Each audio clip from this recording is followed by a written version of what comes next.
So this is part 6 in my discussion of fat systems.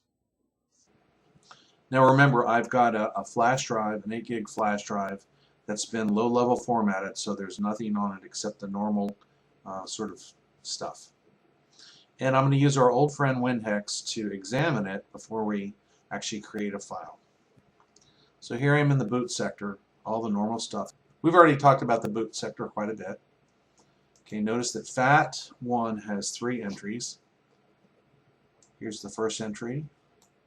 Here's the second entry. Now remember, those 2 cluster entries are the reserved sections. This, however, cluster entry represents the root directory, okay? And the root directory is a single cluster right now since there's not much written to it. So what this is saying is there's no more. There's nothing to point to. This is the end of the root directory chain. FAT2 obviously is a copy of FAT1. And if I go to the root directory, there's nothing there.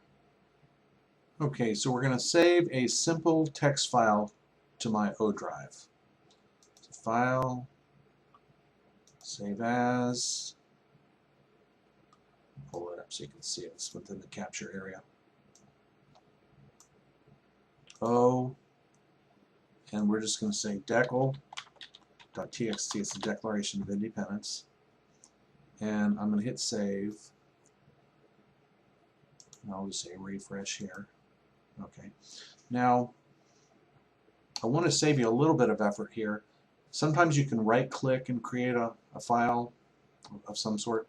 What happens is you create that file, it's got a name such as new text file or something. That actually will end up creating 2 entries because the new file or the new text file or whatever it turns out to be, then gets deleted and whatever you rename it to gets added. So in order to keep your disk really clean, go ahead and make sure you do it the way I just showed you. Okay, so here's my root directory. And you notice decl.txt. And I can actually find the file size here. And this is the low word of the starting cluster, which is 3. And that makes sense because it's the cluster right after the root directory. And the high word is 0. So that in this case is insignificant since it's such a low value. FAT1, so here's the first one, the second one, the third one. Now we have this new entry, 4, which means 4 since it's more than a single cluster. So 4, since it's more than a single cluster, it points to the next cluster.